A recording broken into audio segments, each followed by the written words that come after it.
It is no secret that homeownership is a hallmark of the middle class. For the last 2 decades, it's become harder and harder for Americans to afford a home.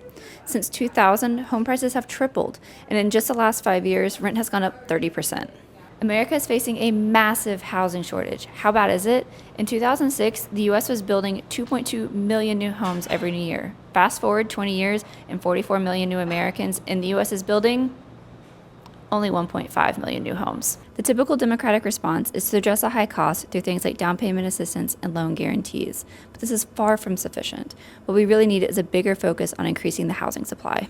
That's why we need our next president to be a home builder in chief, someone to be bold and to pledge to build 12 million new homes. Right now, there's a lot of barriers to building, but we've come up with 6 solutions to supercharge construction and pave the way for progress. Here's Gabe Horowitz, head of our economic program, to tell you more.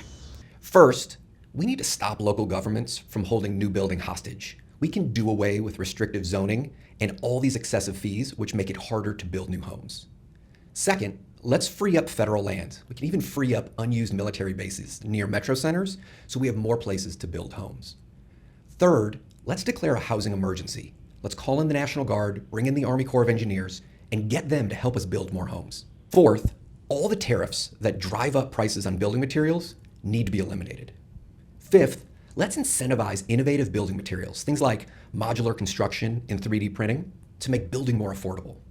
And finally, let's take those office buildings that are vacant and transition them to apartments so more families can have homes. We cover these in detail in our latest memo, which you can check out on the link in our bio. Let's be big, let's be bold, and let's build.